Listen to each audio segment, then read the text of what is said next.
very, very practical laws in the discussions that we're dealing with. The laws about tznius, the rules of modesty, and many halachic discussions that come out of these out of the Gemaras that we are learning. For example, the law of mechitza does touch upon what we're talking about as well. So even though we don't exactly talk about mechitza, but there's laws of mechitza, which means a separation between men and women during the prayers. It does get touched upon with these Gemaras, the Gemaras that we're learning over here. Out of it, yeah. So let's see. We are on page 24a.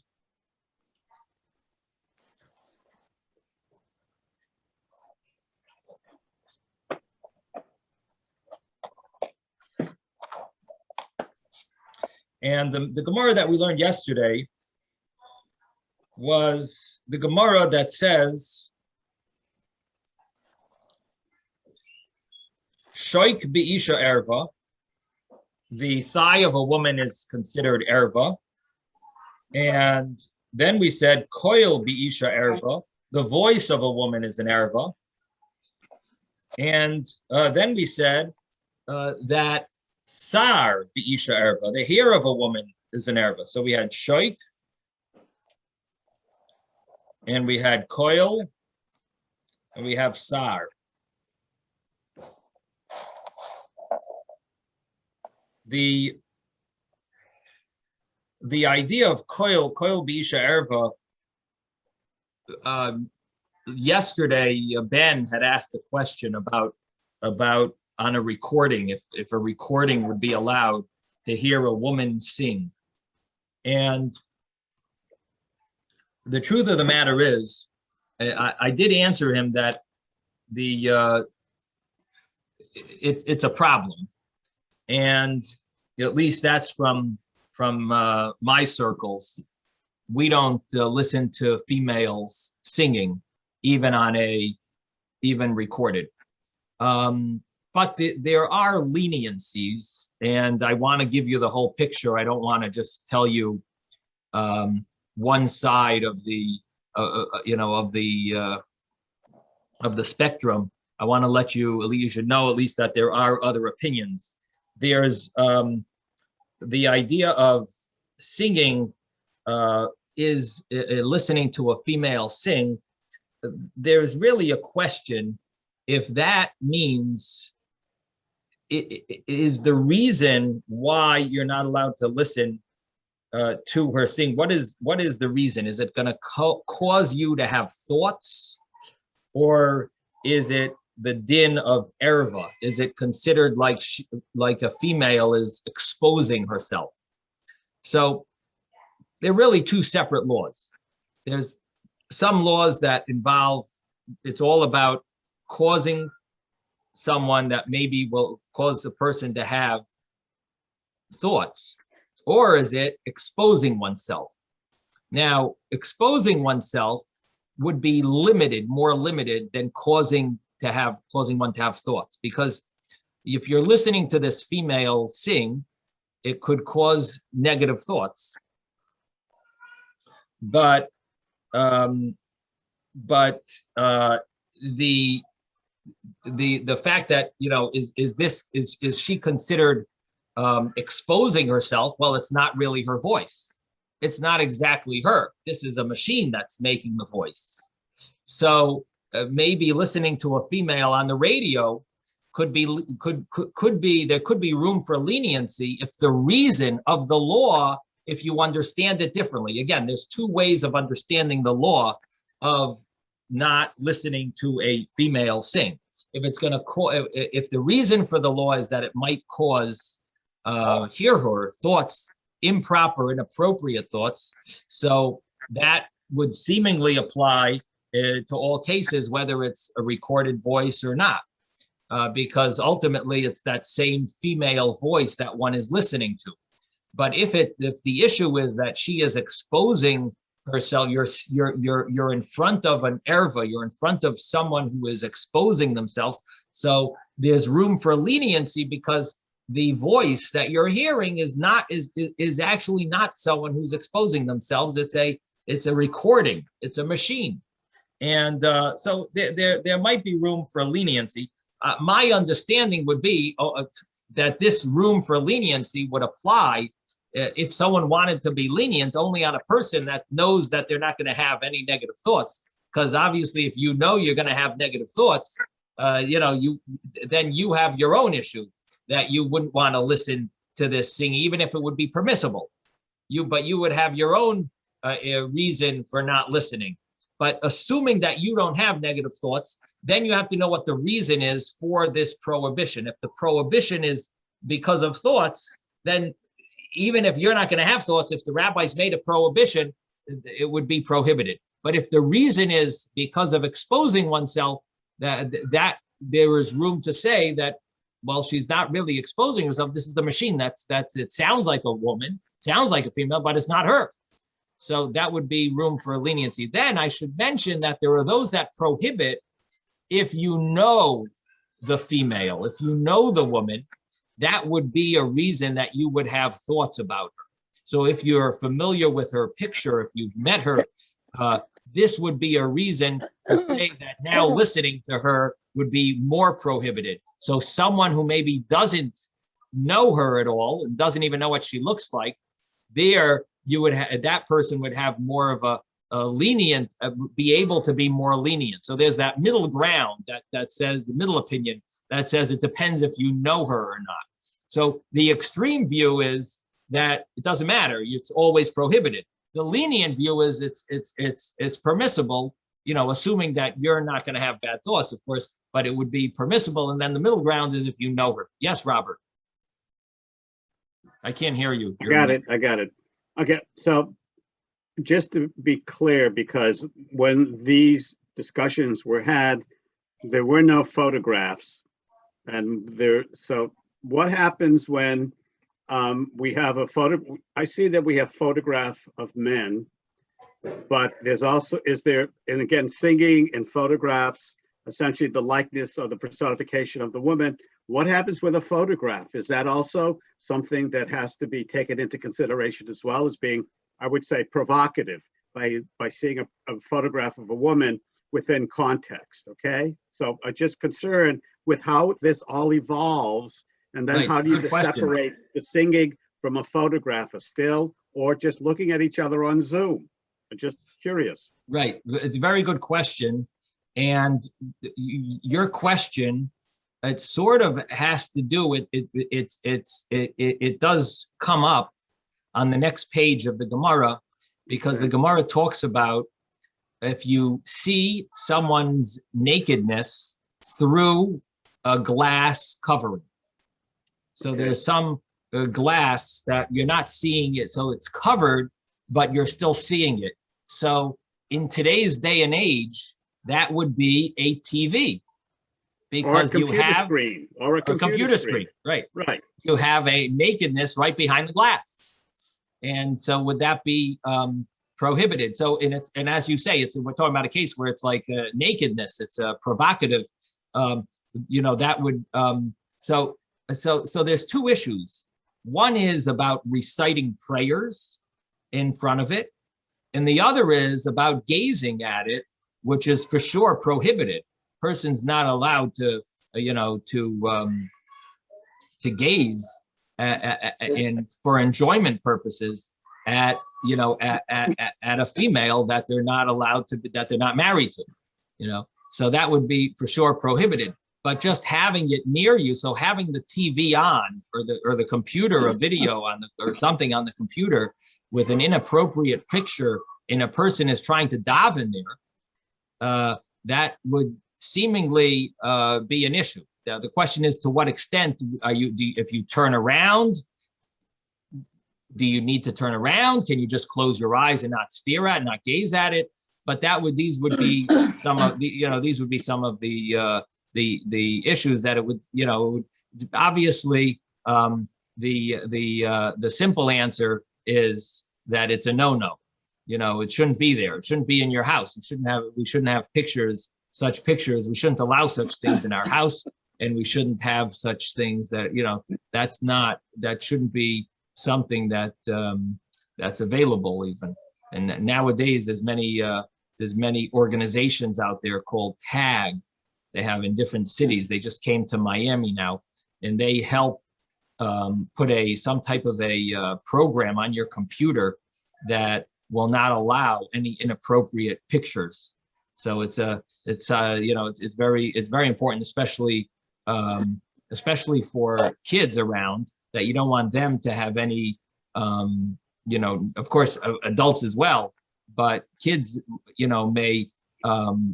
may fall into it by mistake. So you don't want your computer. So they have controls on the computer that it won't allow certain websites, and it won't allow certain pictures. And it's something that's people pay hundreds of dollars now in religious homes so as not to fall into these traps. And one of the biggest issues, which affects many adults, is pornography as well, which is obviously not appropriate, and it's prohibited. So it's which these type of controls on the computer are they're definitely a big benefit. But anyway, that would I think that would answer your question. We'll deal with it, of course, in that Gemara. Okay. But these are some of the issues. Yes, Ben. I wanted to say, seeing somebody through a glass is not the same as looking at a TV screen or a computer screen. Computer screen or TV screen would be like seeing somebody on an opaque glass, a reflection on the glass, or seeing a picture, or something else. Not looking through a clear glass. That wouldn't be the same. True. You're not exactly seeing the person. That is a valid point. But the question is, it boils down to: is it causing someone to have negative thoughts? Is that is it something inappropriate? So it does boil down. But you're right. There could be. Maybe it could be, you could differentiate. You're right. You're right, Ben. They actually could differentiate. Yes, Avram. This halakha about not listening to a woman sing is very real to me, because in our community at that time, this was years ago, there was a professional woman who sang, and I didn't know that about her, but we knew quite well, that used to go there often for Shabbos and everything. So I knew her on the two-dimensional or whatever level or whatever. And one day she was a professional singer. She gave a concert for the women of our community. And I wasn't able to go, obviously. And I think she had a CD out that could be bought. And weeks later, I noticed this CD was there, and I put it on. Now, I listened to probably about 5 or 10 minutes, and it was unbelievable because it showed me a side of this woman I wasn't aware of. It was very deep and totally spiritual, if you like. I didn't have any sexual feelings. It was beyond that. But I certainly was on the edge of loving her for who she was. That I could see her to what she really was. And it was very easy to sort of fall in love with her, for who she was. Not do anything about it, but it wasn't sexual. It was a spiritual. Yeah, it was appreciation. It was appreciation.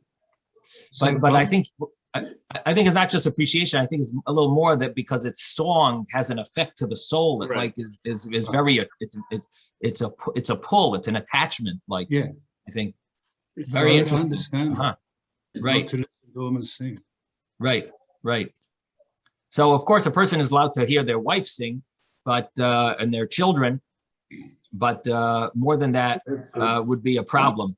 I should mention there is an interesting opinion of Reb Moshe Feinstein that a child under the age of 11, because it's rare that a child under the age of 11 would menstruate. So therefore, she is not tamei. She is permissible, so to speak, to marry. She's not prohibited to other men because she's under the age of 11. She probably didn't menstruate, so she should be allowed to sing, and you would be allowed to. A person would be allowed to listen to children singing.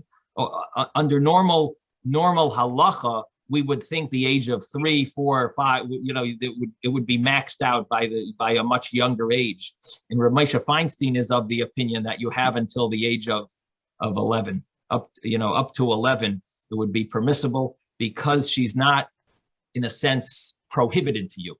The prohibition of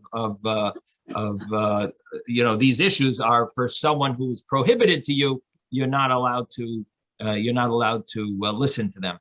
Hear they're singing, but theoretically you could get married to her, so it's not it wouldn't be because she's under the age of 11. Now, obviously, I don't think that I think that's a unique opinion. I don't believe that other opinion. I believe there are other views that would prohibit it, from the age of 3 or 4 or 5, that ballpark. Yes, Ben. I wanted to say you just explained something I didn't think of, and that is on some of the holidays in our shul, the kids are singing, and there were boys and girls from the school of the synagogue that are singing. Right. I didn't think that even about prohibition, but they are not prohibited. So there is one view that says that it's okay as long as they're under 11. Right. Oh, they're definitely younger than 11. Right. But it's interesting to know. I think it's a view that's good to have, because if you want to, maybe it's worth if you need to bring kids to a nursing home, you could maybe find room for leniency that they should sing, and there are men there in front of, and they're singing in front of the men. This would be room for leniency. It would be an opportunity to rely. This would be a time to rely on such a view. Yes, Susan. Okay, I have two problems applying what you're saying to today's life. You're saying that Well, it doesn't apply to women. It applies to men. Okay, but whether it's a man or a woman, you're limiting a young man not to listen to opera, Right. not to go to a art gallery. I don't know about it. Well, if things are inappropriate in the art gallery, right. In other words, any kind of image of a naked woman is prohibited. Right. Correct. Whether it's on a painting or a sculpture.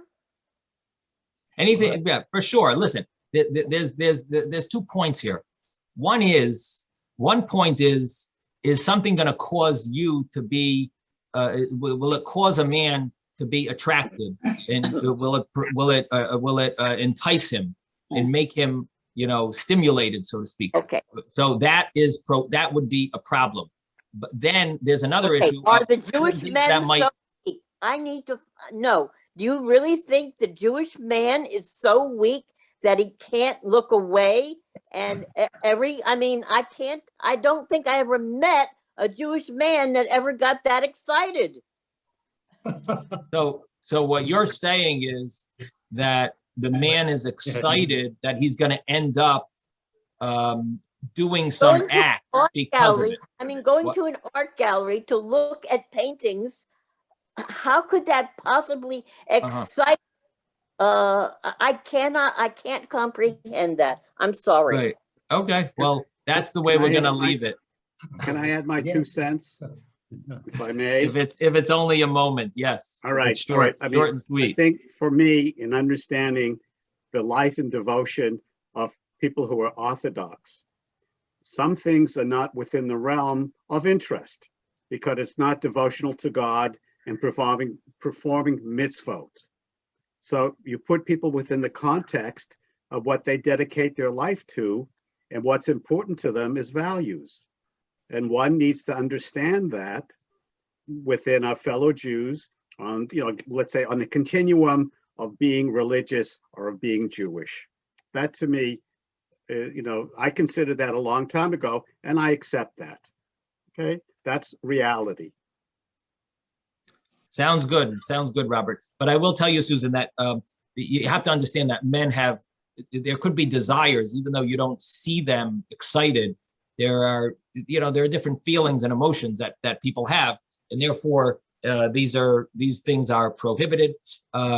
Whether they're going to cause some sin to come after it, or just being stimulated, that itself is the sin. Just benefiting, as our Gemara says, to stare, to gaze at a female, even at her pinky, which is not something that should, but gazing at it for Ben to feel, to enjoy that, it shouldn't be sexual, but gazing at it for enjoyment would be prohibited. I understand that it's inappropriate, and I don't like people staring at me either. It pisses me off.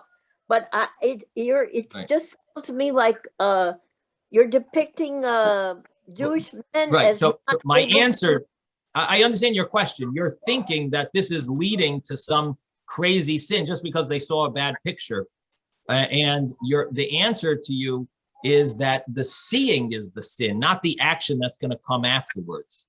That seeing is bringing sinful thoughts in their mind. It's the thought that's the sin. It's the feeling that's the sin. It's not the action that's going to come afterwards. Okay. So that should answer your question. Okay. Okay. Thank you, Rabbi. Thank you. Ben? Yeah, I wanted to say that from the Torah, we are prohibited to have idols or to idolize somebody other than God. Right. And in this case, sometimes people idolize the women, and that's why they're not allowed to see that, or don't want to see that. The world, the whole Hollywood. Right. Okay.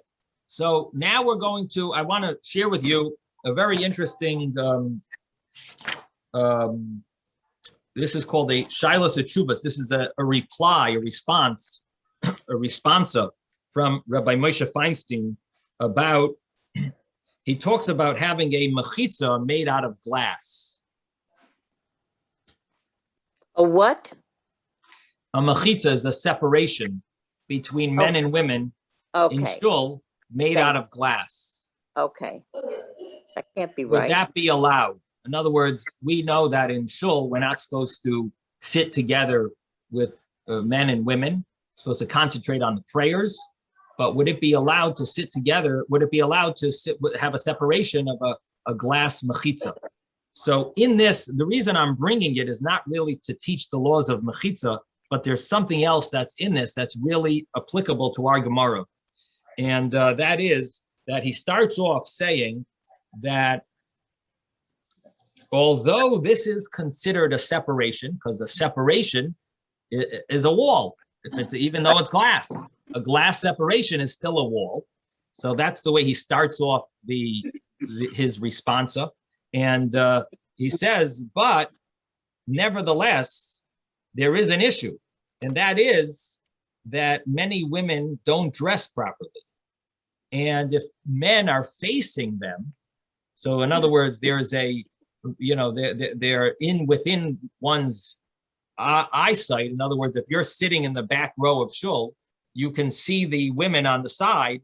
You're able to see them through this glass mechitza.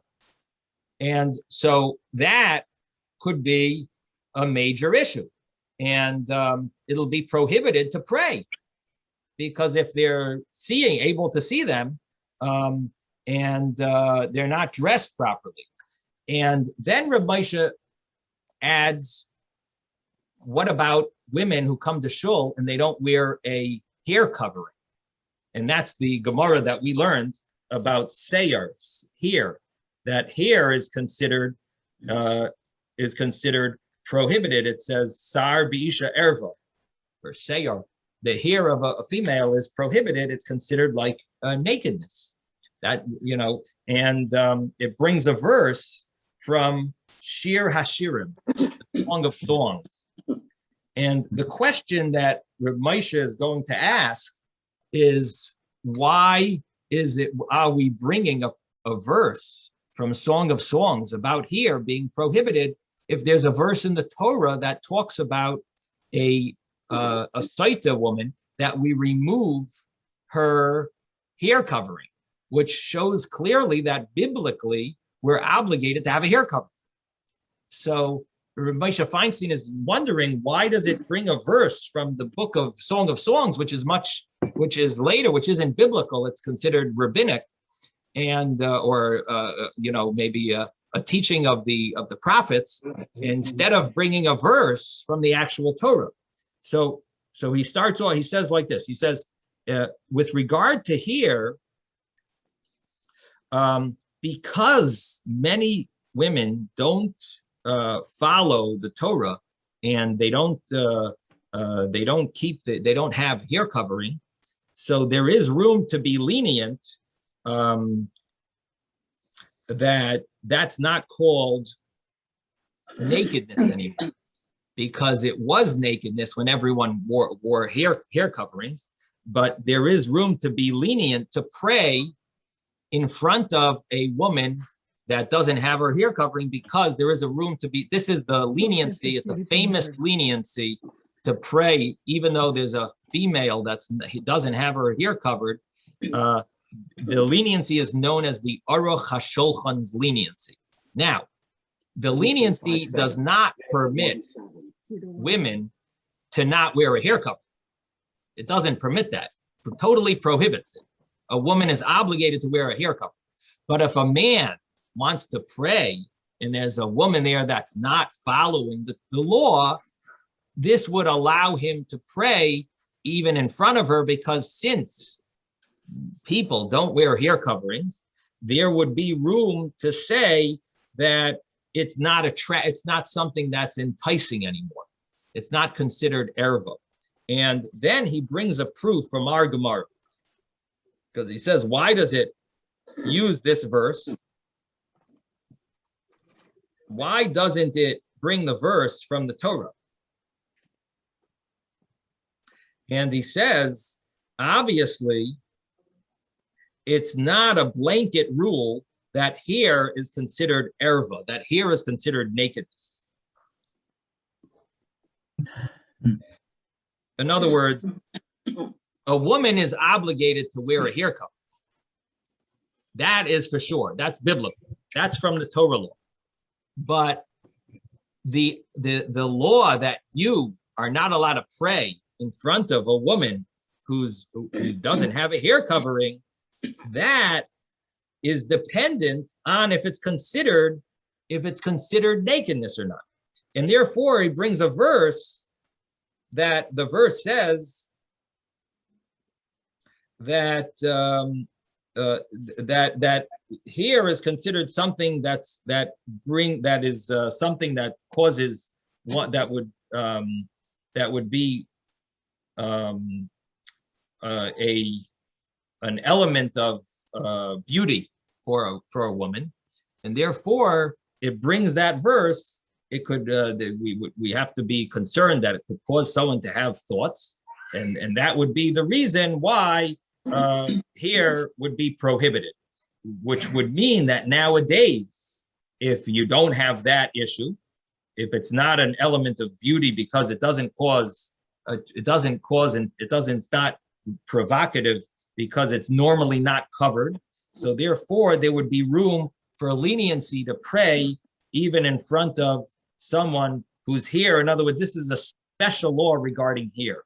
He says, why? Maybe this should apply to all cases. He says, no, here you find that even a young girl who's not married, she's not obligated to wear a hair covering.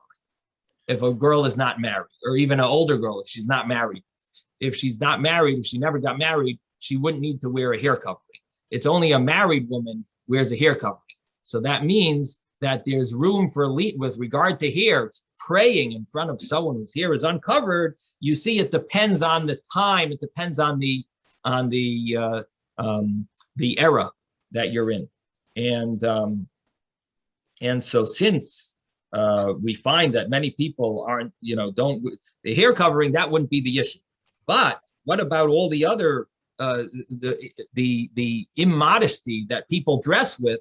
if you're going to have a mechitza, a separation in the shul, that separation, which would be see-through, which that would be a problem, not because it needs to be, not because it's not called the separation, it's called the separation, but people are not going to be able to daven because they're going to be seeing women that are wearing short sleeves, they're wearing a shorter skirt, they're not wearing tights, they're not wearing, their collarbone is visible. You know, there's going to be numerous issues that would prohibit davening there. So therefore, if you want to have a glass separation as a mechitza, you should use a glass that's not visible from the men's side, but it's visible from the, if you want a solution, to use glass that's not visible from the men's side, but it's visible from the female side. And that would be maybe a solution, to use glass, but the men won't be able to see through it. So that's his pretty much his conclusion over here. Okay, so that's Rav Moshe's very interesting response. I see Ezra's had his hand up for a long time. Sorry, Ezra, you've been waiting. Ben was before me, so go ahead. Really? That's okay, Ezra, go ahead. This time, go ahead. Well, I had two questions. Number one of the shuls that you're very familiar with, Shari Tefillah, does have a one-way glass where the women can actually see into the men's section, because that's where the reader's table is, but the men cannot see because of the number one, the pattern, but also the color of the glass. So that's a point of information. The question that I had was with respect to sota. Now you say that the fact that they remove her hair covering, that's an indication that married women should have their hair covered. But why can't you just say, for the process of sota, she is required to have her hair covered so that they can remove it in order to satisfy the requirements of the process itself? But it doesn't mean that she has to have her hair covered all the time. So it's a good question. Really, I should look up the Gemara, but the understanding I have without looking up the Gemara is that what it's saying is that it's like a real embarrassment for her to uncover her hair, because everyone, covers their hair. This is like really embarrassing. And so what it's implying is that that's the appropriate, that this is how we embarrass her. So, get her to admit that she sinned is by embarrassing her, by taking off her hair covering, meaning that everyone else has the hair covering. That means that this is not just a little ceremony, put on a little veil and take it off. It's all about the fact that everyone, she'll feel like naked without it.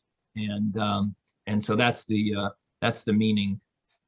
I think that's the meaning of the proof that it's a biblical obligation. It is interesting that there was a famous woman. Her name was Kimchis, whose 7 sons were Kohanim Gedolim. They were high priests. So they said, why did she merit to have 7 Kohanim Gedolim? How did she merit to have 7 of her sons were high priests? To have one son a high priest would be a great honor. She merited to have 7. And then the Gemara explains that it doesn't mean that they all died in their lifetime. It means that when one was impure, they would have another one take over. So ultimately, all 7 had the opportunity to be head high priests. And they said the merit that she had was that the walls of her house never saw her hair.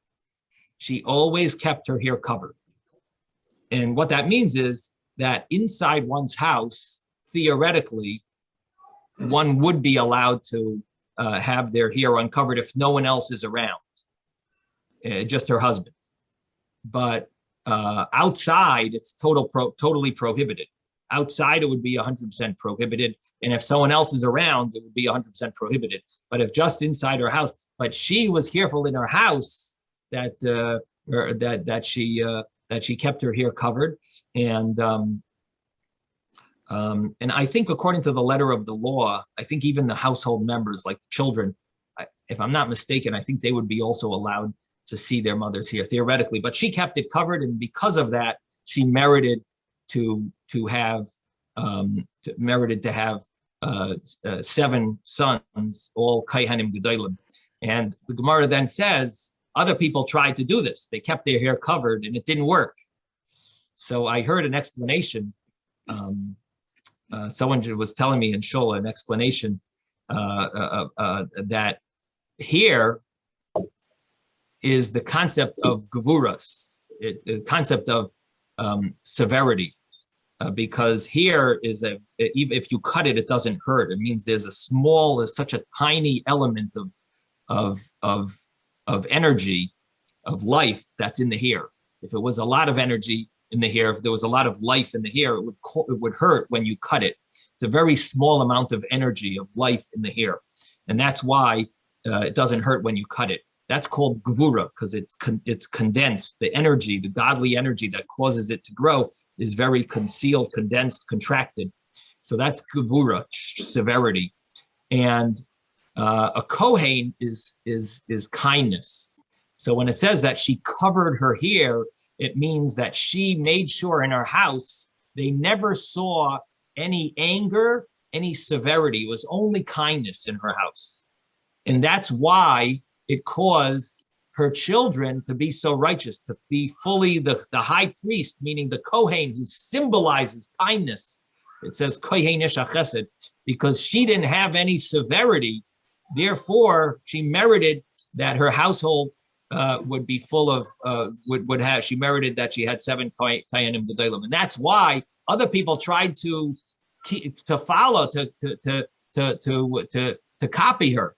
And they kept their hair covered, but they didn't have the kindness in their house. They had some severity, they had some anger and other issues in their house. So therefore, they didn't merit to have their kids to be Kohanim Gedolim. But she merited it because not only did she cover her hair, but she did what that symbolizes as well. It symbolizes covering over any severity, that she made sure that her house was full of love and kindness. And therefore, she merited to have her son. So that's maybe, I'm just thinking, maybe that's the message of covering one's hair. It symbolizes covering over any negative elements, severity. It's covered over, and it's a element of bringing kindness into the home. Yes, Ezra. Well, in that story, I mean, physically, it would be impossible for her to have her hair completely covered in her house, because she has to wash her hair at some point. Otherwise, we all know what happens to hair if you don't wash it. So I will say that the statement is a figurative statement. No. They used to go to bathhouses to wash. They didn't wash them. They didn't have showers in their house. I understand that, but the fact of the matter is that she would have to remove her hair covering in order to, even to do, tevilah, she would have to remove her hair covering. But it's not in her house. The walls of her house never saw her hair. I would accept that as being a figurative statement, basically saying that there's a lot of women like that the covering was there, and she acted from kindness for all time, and so therefore severity didn't permeate in the house itself. Anyway, okay, that's an additional insight. Just keep in mind, that's not what the Gemara says. That's an additional insight about the severity. That's a nice thought. It's I have yet to find it in a sefer, but it's a nice insight. Sharing it with you. But the Gemara, keep in mind, the Gemara says that she kept her hair covered. The walls of her house didn't see her hair uncovered, and I believe many Hasidic women do that, and my wife as well. And I believe that's the common minhag, that they keep their hair covered. They for the benefit of the purity of our children, and that's the common minhag, I think, among Lubavitch and among other among all I would think it's the common minhag in many ultra Orthodox, maybe some modern Orthodox, I don't know. But people who wear shaitel, Haredi, okay, Haredi. We have Shlomo Yosef, Shkoyach. So anyway, but I'm not saying it's an obligation. Again, this is a inyan to, that people do, that it's not easy. Again, but then there's the same thing with the men. Davening always with your hat and jacket is also not so comfortable, but it's a lot more comfortable than wearing a shaitel 24/7, I guess. So it is Mesiras Nefesh. It's truly Mesiras Nefesh. Who had a question? I just saw someone's hand. Ben had a question. No, I think Mel was before. Mel, do you have a question? Or you wanted to say something? We can't hear you. You're muted. Mel, you're muted. Mel, you're muted. Okay, forget it, I guess. Question. On the bottom left, Mel, on the bottom left, you should have a button, unmute. Bottom left, move you should be able to unmute. Unless he hasn't. I don't know. Okay. All right. Yeah, Ben, sorry, Ben. Okay. It's okay. I wanted to make two comments. One, I was in a synagogue. The mechitza was glass, but opaque glass, whitish color. You couldn't see through it either way. But I also wanted to say about the 7 Kohanim Gdolim. She had a house full of men. It's not just that one man didn't see her hair. Maybe that's why it didn't work for the others. They didn't have 7 sons in the house. Well, I'm not sure what you mean. The schut that she got was that she was hidden, her hair was hidden from so many men in the house. The others maybe had a son or two, it's not the same schut. But I would think it's the same Mesiras Nefesh on her part. It's the same pain to cover your hair, whether there's 7 men in there or there's 2 men. It's the same pain. Interesting. Okay. I would think it's the same pain. Like it's her suffering that she's going through, her okay. Going beyond the letter of the law. It's the same action on her part. But okay, interesting thought that it's a different schus. Maybe, okay. Susan, do you have a question or your hands up from before? I have a question. In the Chabad temples here in Miami, is there somebody at the door that stops the woman from coming in if she's not appropriately dressed or if her hair is not covered? Is that is there somebody? It's a very complicated issue. We try not to embarrass anyone. And it's very complicated what to do when you have people that are not dressed properly. Very complicated how to deal with that. A lot of times the Rebbitzin might say, "Oh, I have I have an extra pair of stockings. Maybe she'll always come with like an extra, have something extra." There definitely are issues. Sometimes you just have the men are careful not to face those women, and they make sure to, the men make sure to face the ones that know the laws. They try to, be careful. Sometimes you have the women in the back of the shul. So, this issue is really an issue of women on a balcony or women with a glass mechitza, women side by side.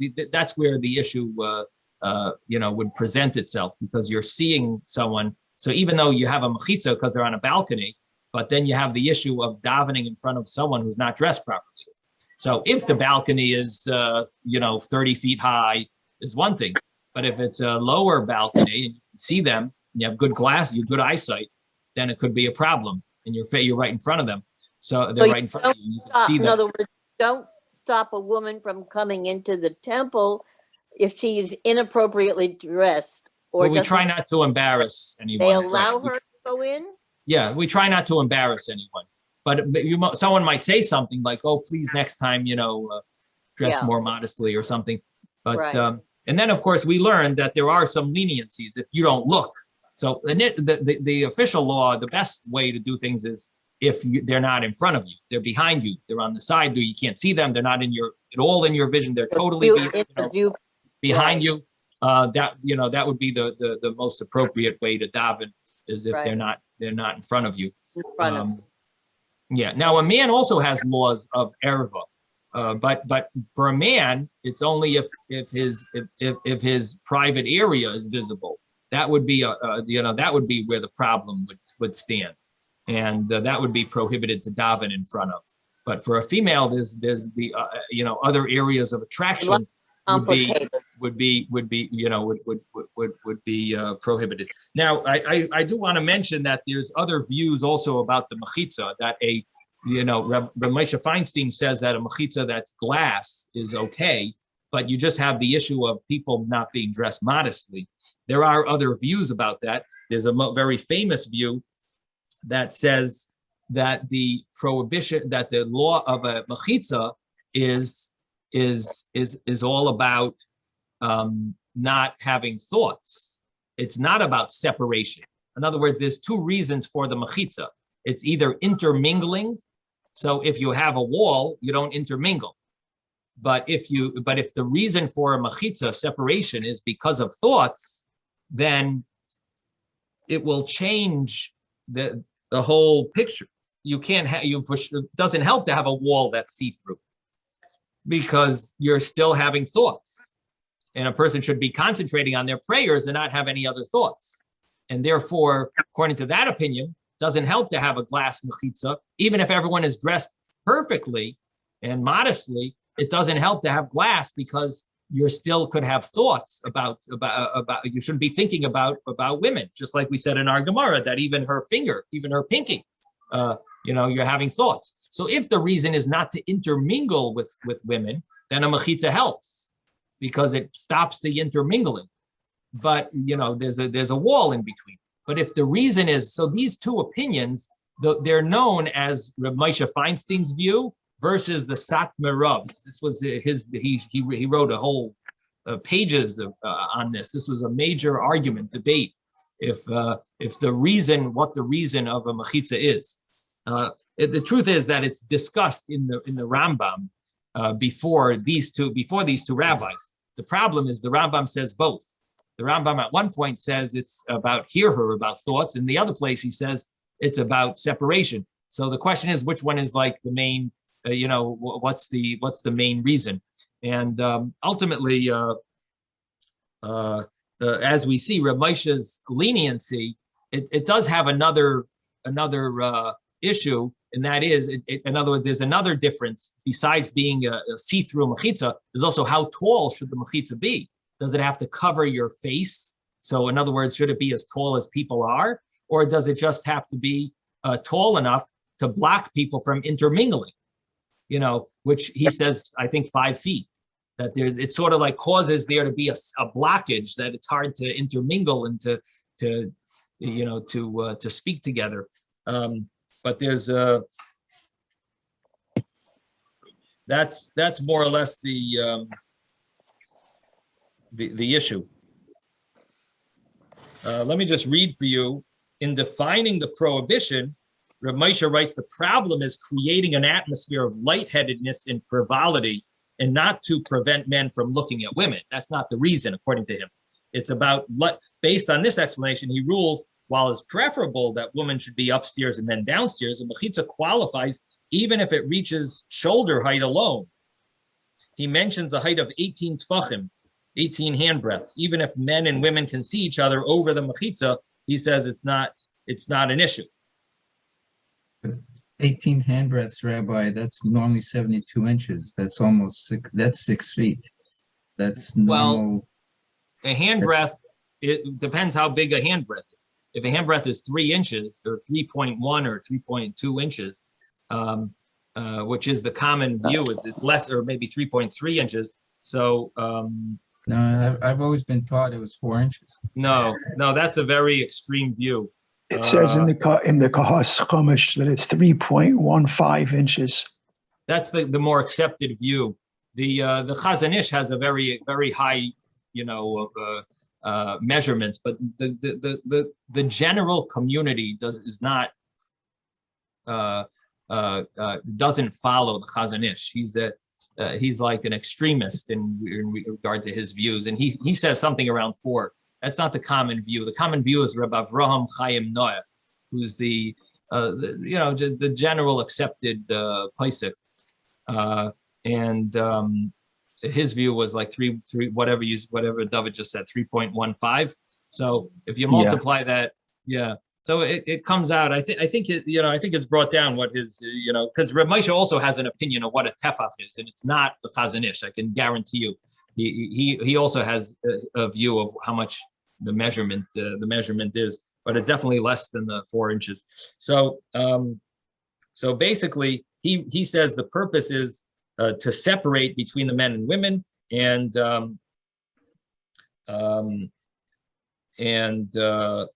it's all about making sure there's no lightheadedness and frivolity, and so that's that's his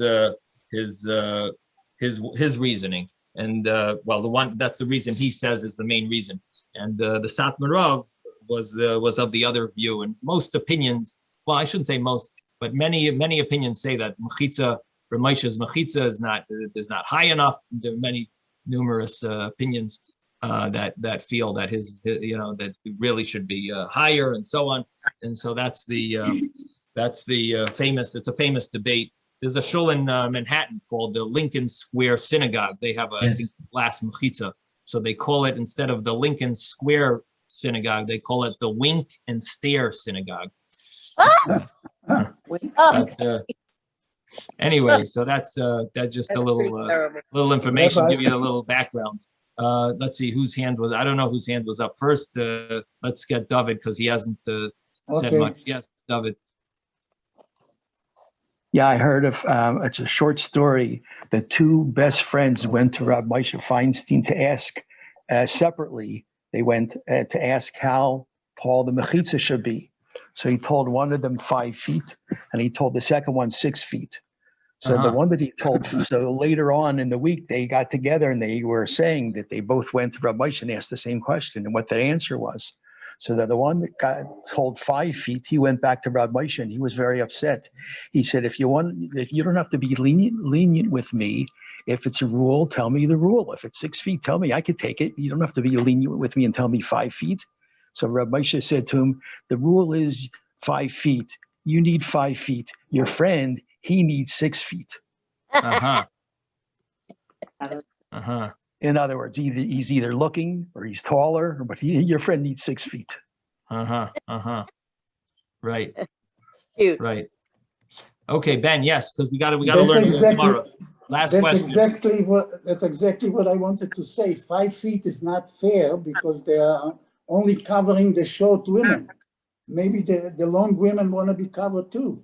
No. That's not the thing. Is, I just want to clarify. Rav Moshe holds that it doesn't have to cover the face of I understand, of the woman. For the short women, it covers the face too. That's what I'm saying. It's not fair. In any event, so that's these are famous discussions that I think is important to know when you're learning these Gemaras. We're going to now continue with the next Gemara. Amar Reb Chanina. Reb Chanina said we're 24a, about 6 lines up from the bottom. Reb Chanina said, Ani Risias Rebbe, I saw Rebbe, which means Rabbi Yehuda Hanasi, Shetola Tfilov, that he hung his tefillin. And Reb Chanina seems like he was surprised, I guess. He mentioned this statement, I saw Rebbe hang his tefillin. In Meisvei, the Bnei Yeshiva, the Yeshiva Bachrim, they asked this question. It says, Braisa, Toila Tfilov, if a person hangs his tefillin, Yitbu Loichayav, his life should be hanged, meaning that it's not respectful to the tefillin. So Darshei Chamurai Samru, and there were those that darshan, the darshaners, they brought a verse. They said a darshaner means someone who's actually, I should look up what does the art scroll say? What does the Darshei Rishumas mean? I'm not expound. Wouldn't that mean expound? Well, Rishumais. Rashi says something here, but it's a little unclear. Kasharim, knots and stumen, hidden things. Let me see what the art scroll says before I translate it wrong. In Steinsaltz, it says the symbolic interpreters of the Torah. Symbolic. And it also has capital letters for the word symbolic and interpreters. Yeah, they do. The interpreters of the hidden verses. The interpreters of the hidden verses. Okay. Chamurais means the knots. The word refers here to verses with deeply concealed and knotty meanings. So these are the darshe. The darshaner means someone who darshans, who expounds on, and the rishuma, the chamurais here is means the knots, the hidden things. Okay, so and what do you say? The Steinsaltz says what, David? The interpreters of. It says the symbolic interpreters. And then it says in smaller letters of the Torah. And it has capital letters for symbolic and for interpreters. Okay. Well, anyway, so it basically is the ones that want to expound on the verse. They have a verse for this. It says, Amru, they said, your life will be hanging from opposite you. It'll be hanging. And so I'm sorry. This refers to someone who hangs his tefillin. So basically the Gemara is surprised that Rebbe hung his tefillin. So the Gemara answers like Kasha. This is not a problem. Rebbe hung his tefillin, and in here we see you're not allowed to. It depends what you're hanging it from. If you're hanging it from the straps or you're hanging the box. Are you hanging habberitzua? This is when it's talking about if you're hanging the straps and the box of the tefillin is hanging down. That's inappropriate. But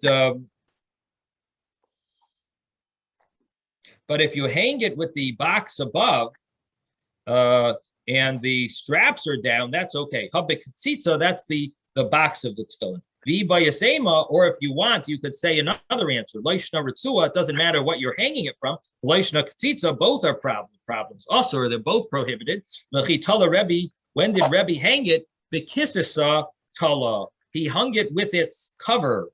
He hung it in its bag. So he hung the bag. Hanging the bag is not a problem.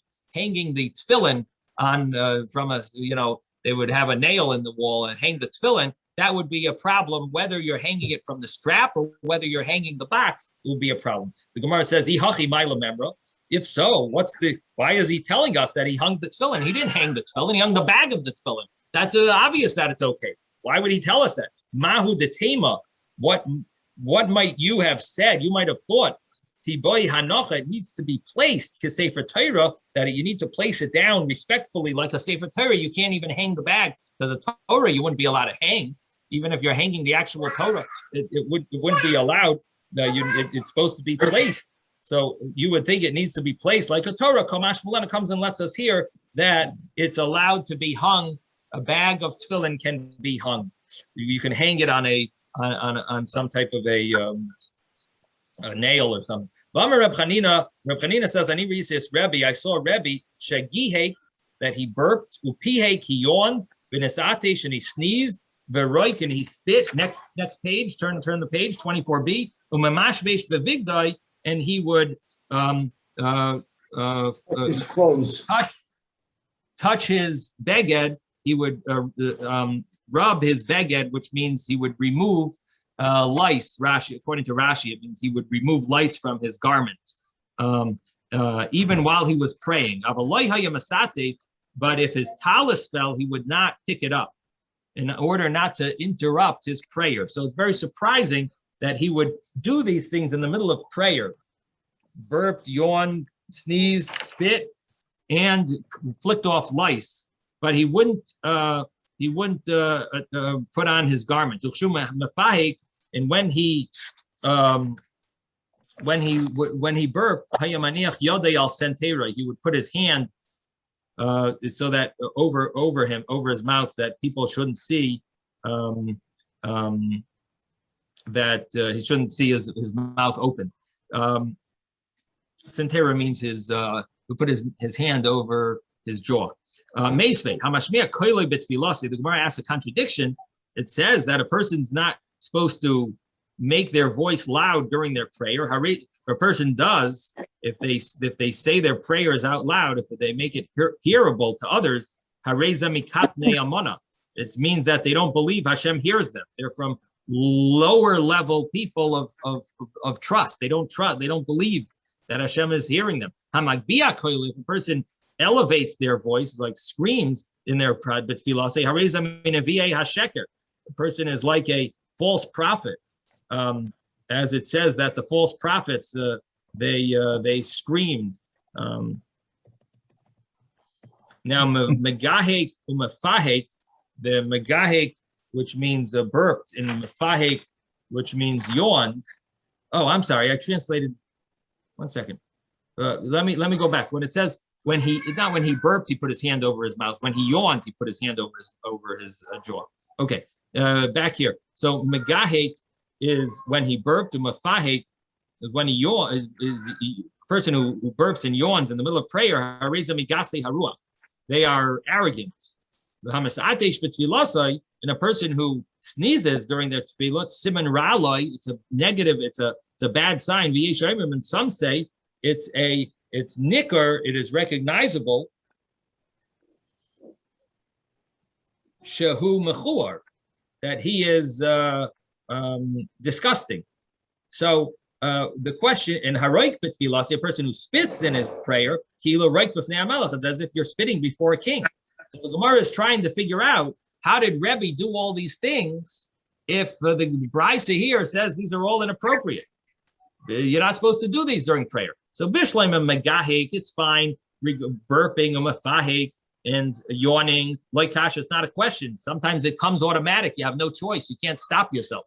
One is if it's not good to do it. If you are able to, if you do it on purpose, then it's not right.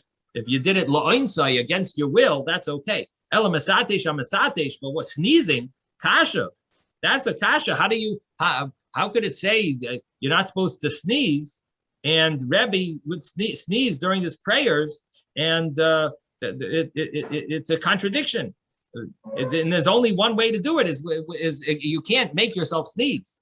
So what is it? How can you explain Rebbe? And there's no way to answer it. The Gemara says, yes, it's not a